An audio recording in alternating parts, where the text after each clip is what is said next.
Ni nyuma yuko ku munsi w'ejo i Washington DC tariki ya 25 Mata 2025 hashyizwe umukono ku itangazo riteguza amahoro rikaba n'itangazo ry'ubufatanye hagati ya Repubulika Iharanira Demokarasi ya Kongo n'igihugu cy'u Rwanda. Minisitiri w'Ububanyi n'Amahanga wa RDC wanashyize umukono kuri iryo tangazo.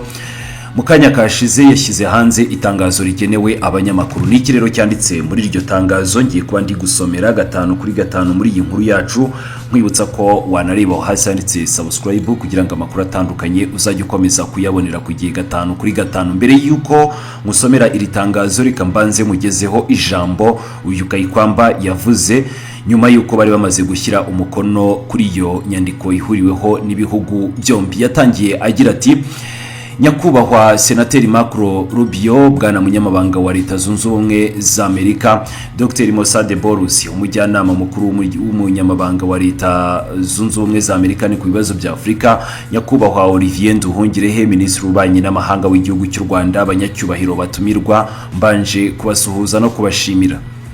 Uyu munsi ntugomba kwitiranwa n'iherezo, ahubwo ni intangiriro, intambwe y'ingenzi ijya mbere.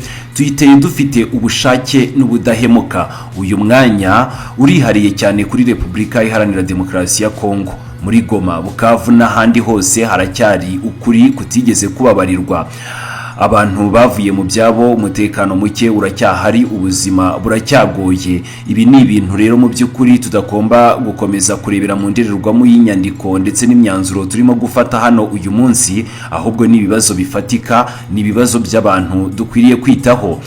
Turashyira umukono yego kuri iri tangazo ry'amahame, atari igikorwa cy'ingirakamaro cyangwa se atari igikorwa twakoze kugira ngo tugaragaze ishusho, ahubwo nk'umuhigo wa politiki nidusubiremo ihame ko rigomba kubahirizwa rijyana n'amategeko mpuzamahanga, ndetse rero birimo n'umwanzuro w'umuryango w'abibumbye Loni ujyana n'ingingo ya 200,773 washyizweho umukono ku bwumvikane busesuye. Uwo mwanzuro usaba gukuraho bidatinze nta shiti kandi mu buryo bugaragara ingabo zose z'amahanga ziri ku butaka bwa Kongo no guhagarika inkunga iyo ari yo yose ihabwa y'imitwe yitwaje intwaro. Turagaragaza ukuri kudashidikanywaho mu karere k'ibiyaga bigari, amahoro niyo ntangiriro. Gukemura icyizere bigomba gukurikiranwa kandi bikajyana n'ubwumvikane busesuye. Igihe gusa bizaba byemera nibwo rero inzira y'ubufatanye bwimbitse ishobora gufungurwa, amahoro akongera kugaruka buhoro buhoro. Imbaraga nyinshi zagiye zicika intege mu myaka yashize, kuko rero urukurikirane rw'ibikorwa rutigeze rwubahirizwa, na cyane ko rero iteka ryose hagiye hashyirwa umukono ku masezerano ariko nanone ntiyigere yubahirizwa, kuko rero abantu batigeze babazwa ibyo bagakwiriye gukora. Abaturage ba Kongo bakwiriye byinshi birenze amagambo turimo muri aka kanya. Ntibakwemera kongera kwinjira mu yindi mizigo y'amasezerano adashyirwa mu bikorwa. Amahoro n'iterambere ntibizashingira ku bushake gusa, bigomba kubakirwa ku nshingano zifatika, ni ku gihe kizwi ndetse no ku ngaruka zifatika. Igihe ibyo byose byemeranyijweho cyangwa se byubahirijwe, nibwo buryo bwonyine rero bwo kongera gutsura icyizere, si hagati y'ibihugu gusa ahubwo no mu mitima y'abantu bategereje amahoro. Atazaba icyizere gusa, ahubwo amahoro azashyirwa mu bikorwa kandi akubakira kuri kw'isi yose. Iri tangazo ry'amahame dusinye uyu munsi ni ikirango cy'icyizere gishya, n'ikimenyetso cy'uruhare rwa Leta Zunze Ubumwe za Amerika rujyana neza n'imbaraga z'akarere n'iz'amahanga zashyizwe mu gushaka amahoro arambye. Iki ni igikorwa gitangiza uburyo bushya bwo kubazwa noneho inshingano, bushingiye ku masomo akomeye cyane yavuye mu mbaraga zashize ariko nanone zitigeze zitanga umusaruro mu bihe byashize ndetse no mu masezerano mu bihe bitandukanye twagiye dushyiraho umukono. Amakuru meza nuko noneho hari icyizere cy'amahoro, ariko se kandi inkuru nyakuri twavuga ko ari yihe muri aka kanya dushyira umukono kuri iri tangazo? Nuko amahoro agomba kwegukanwa, kwakirwa ndetse no gusigasirwa. Birasaba uburemere, kugaragaza ukuri ndetse no gukora byose mu mucyo. Birasaba kandi ubufatanyabikorwa buhagije, intego nziza ziteguye kandi zigomba kugenderwaho muri iyi nzira dushyize imbere. Turashimira uruhare rukomeye cyane rwa Leta Zunze Ubumwe za Amerika, igihugu cyagaragaje gukomeza gushishikariza buhoro buhoro ihame ridakuka ndetse n'ubushake bukomeye mu biganiro mpuzamahanga, cyane cyane mu nama y'umutekano y'umuryango w'abibumbye. Bwana Munyamabanga wa Leta Nyakubahwa Senateri Rubio, ndagira ngo mbagezeho ubwubahane bwimbitse buturutse kuri Repubulika Iharanira Demokarasi ya Kongo. Dr Boris, ibiganiro mwasoje mu karere byagaragaje ubwitonzi, uburemere n'icyerekezo cy'ubumuntu muri uru rugendo. Kuboneka kwanyu uyu munsi ni igihamya cy'uko diplomasi ikwiriye kuba ibikorwa aho kuba amagambo gusa, ahubwo igakomeza no kumvwa, kumenya ubuzima bwa nyabwo bw'abaturage bari mu ngaruka mbi z'amakimbirane, kandi igaharanira ibisubizo birambye bifatika. Repubulika Iharanira Demokarasi ya Kongo irashimira kandi ishyigikiye iyi myitwarire, kandi ishishikajwe n'imishinga ishyigikiwe na Leta Zunze Ubumwe za Amerika iharanira urwego rw'ubucukuzi mu bijyanye n'umutekano hamwe rero n'iterambere ririmo buri wese. Ibi bikorwa rero biratwibutsa ko amahoro akwiye kubakira ku bwubahane ndetse n'ubwumvikane, ariko nanone kadashobora gutandukana n'ubukire ndetse no gukomeza kugira amahoro. Ni muri iyi ntambwe ijya mbere mu rwego rw'umutekano, ni intambwe ijya mbere mu cyubahiro cy'umuntu, mu kubona akazi ndetse no gukomeza gushyira imbere ibijyanye no kwigira kuhahise. Ni isezerano ry'ishoramari rirangwa cyangwa se riyoborwa n'ubunyangamugayo n'ubufatanye bushingiye ku mahame, bufitanye isano n'igihugu kitari gusa gusohoka mu ntambara, ahubwo kiri no mu mitima w'ubushake. Ibisubizo by'ibibazo ntabwo ari ihame rya nyabyo gusa, ahubwo bijyana no kubishyira mu bikorwa. Ni mu gihe isi iri mu mpinduka zijyana n'ihindagurika ry'amashanyarazi ashingiye ku bidahumanya n'ubukungu bukomeje kugenda burushaho guterwa imbere ndetse no gushyigikirwa bikajyana n'amabuye y'agaciro akomeye. Repubulika Iharanira Demokarasi ya Kongo ifite uruhare rw'ingenzi kandi rudashobora gusimburwa. Amabuye y'agaciro ni ingufu zacu, ndetse cyane cyane abaturage bacu bafite ubumenyi, ni moteri y'iterambere rirambye. Iyo rero byose biyobowe mu mucyo, mu kinyabupfura kandi mu mahoro aganza, ni ku baturage bacu bo muri Repubulika Iharanira Demokarasi ya Kongo, cyane cyane abo mu burasirazuba. Turabizi neza ko murimo gukurikirana uyu mwanya wuzuyemo impungenge, icyizere ndetse koko n'amakenga.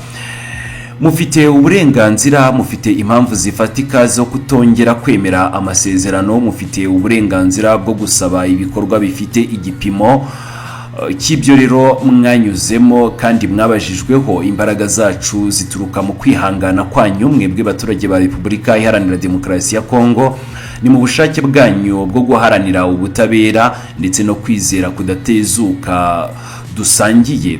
Ni ku busugire bw'igihugu cyanyu n'ubutaka bwacu budashobora kuganirwaho iteka habe na rimwe. Turi igihugu cyubaha inshingano zacyo, kandi dusobanukiwe ko amateka agomba gukomeza kubakirwa kukuri, aho gukomeza guhindagura ikarita y'isi ndetse rero n'ubwigenge byatumye tugira abaturanyi dufite. Imipaka twashyizweho cyangwa se dufite uyu munsi, nk'uko rero byemezwa n'inyandiko shingiro y'umuryango wa Afurika Yunze Ubumwe, iyi igomba kuba iteka. Imipaka dufite ubuzima bwose ntizigera ihinduka habe na rimwe, ariko kandi inyuma y'iyo mipaka hari amateka dusangiye, hari imiryango, hari n'imibereho iduhuza nk'abaturage b'akarere. Ubu rero dusangiye noneho kwibukiranya ko tugomba guhitamo ubupfura, kwifata ndetse no gusobanukirwa ko amahoro atari intege nke, ahubwo ari imbaraga. Ubu rero turi mu yindi nzira y'amahitamo. Amahoro ari hafi, kandi Repubulika Iharanira Demokarasi ya Kongo yiyemeje kubakira kuri ayo mahoro. Dushingiye rero ku masomo y'amateka, turi igihugu cyiyemeje kugera ku mahoro arambye. Twakira dushimye ubufatanye bw'umufatanyabikorwa ukomeye cyane muri uru ruhande rwacu. Ndashimangira icyifuzo gikomeye ko impande zose zizafata uyu mwanya nk'amahirwe, kimwe n'uko rero natwe Repubulika Iharanira Demokarasi ya Kongo twahisemo kubigenza dutyo. Murakoze cyane. nyuma y'iri tangazo rero ni nabwo ngiye guhita nkomereza kuri iri tangazo rigenewe abanyamakuru nk'uko uribona ahangaha imbere yawe. Ni itangazo ritangira rigira riti Washington DC kuwa 25 Mata 2024 gushyira umukono ku itangazo ry'amahame hagati ya Repubulika Iharanira Demokarasi ya Kongo na Repubulika y'Igihugu cy'u Rwanda ni ku bufasha bwa Leta Zunze Ubumwe za Amerika. Repubulika Iharanira Demokarasi ya Kongo RDC n'iy'u Rwanda basinye uyu munsi Washington DC itangazo ry'amahame ni ku bufasha bwa Leta Zunze Ubumwe za Amerika mu ruhare ruyobowe na nyakubahwa Marco Rubio umunyamabanga wa Leta ya Amerika. Uyu muhango watangijwe na Leta ya Amerika kandi ukabera muri Minisiteri y'Ububanyi n'Amahanga, uragaragaza ubushake bushya bwo kubaka amahoro, gusigasira ubusugire bw'igihugu ndetse no kugarura ituze mu karere k'ibiyaga bigari. Iri tangazo ryubakiye ku ngamba n'imyanzuro yari yaramaze gufatwa mu rwego rw'akarere, ni mu ruhando mpuzamahanga kandi iri mu nzira yo kugana ku gisubizo cya politiki kirambye. Dusubiramo amahame shingiro ya politiki arimo kubaha ubusugire n'ubwigenge bw'igihugu, kutivanga mu bibazo by'imbere mu bihugu by'abaturanyi, gukemura amakimbirane mu mahoro, guhagarika gushyigikira imitwe yitwaje intwaro, kugarura amahoro, gucyura impunzi, abimukira ndetse no gukomeza gukurikiza amategeko mpuzamahanga. Hari ukugarura mu mahoro impunzi n'abimuwe mu buryo butemewe n'amategeko cyangwa se bujyana n'amakimbirane, no gushyiraho inzira igamije ubufatanye mu bukungu bw'akarere bujyana n'amahoro buhoro buhoro cyangwa se bijyana no gusubukura ubucuruzi. Iryo tangazo rirateganya ibiganiro byisumbuyeho bigamije gutegura amasezerano y'amahoro y'igihe kirambye.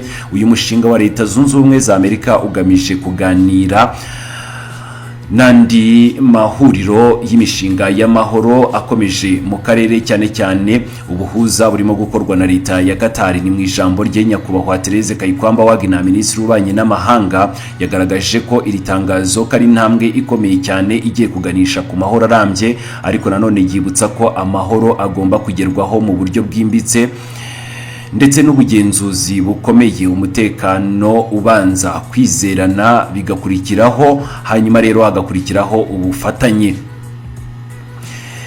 Yasubiyemo ko icyerekezo cya Repubulika Iharanira Demokarasi ya Kongo gikomeje gushingira ku myanzuro y'inama y'umutekano y'umuryango w'abibumbye nimero 2773 isaba ko ingabo z'amahanga zose ziva ku butaka bwa Kongo kandi hagakomeza gukurikizwa ihagarikwa ry'imirwano n'inkunga iyo ari yo yose ihabwa imitwe yitwaje intwaro.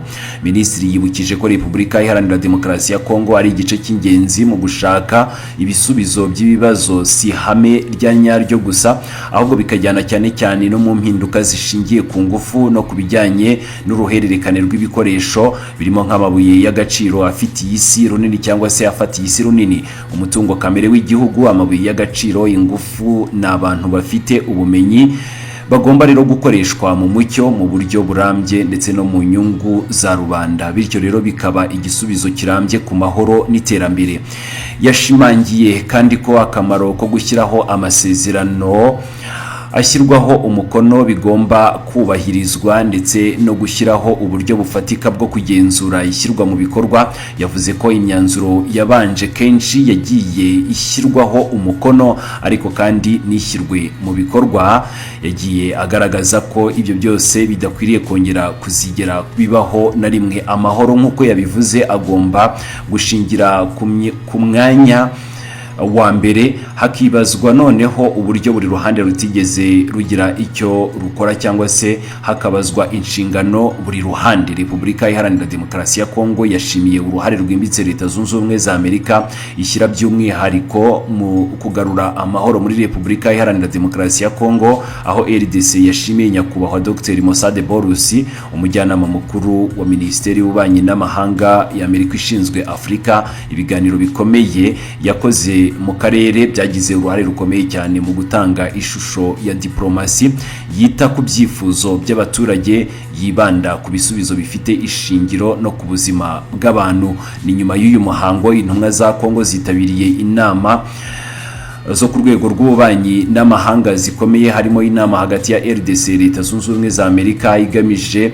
gukomeza ubufatanye mu bya diplomasi n'ubukungu, inama hagati ya RDC n'u Rwanda ku bufasha bwa leta ya Amerika, inama y'impande eshatu hari Leta Zunze Ubumwe za Amerika, Repubulika Iharanira Demokarasi ya Kongo n'u Rwanda yahariwe gushyiraho inzira n'uburyo bwo gushyira mu bikorwa ibyemeranyijweho. Repubulika Iharanira Demokarasi ya Kongo isubiyemo ubushake bwayo bwo gukomeza inzira ya diplomasi, gushyira mu bikorwa uburyo buboneye amahame ari mu itangazo yasinywe, ndetse no gukorana n'abafatanyabikorwa bose mu gutegura amasezerano y'amahoro yanditse kandi yemewe. Ni mu byumweru bibiri biri imbere ngiryo itangazo ryashyizwe hanze na Minisitiri w'Ububanyi n'Amahanga Therese Kayikwamba Wagner nyuma yo gusinya amasezerano muri Leta Zunze Ubumwe za Amerika.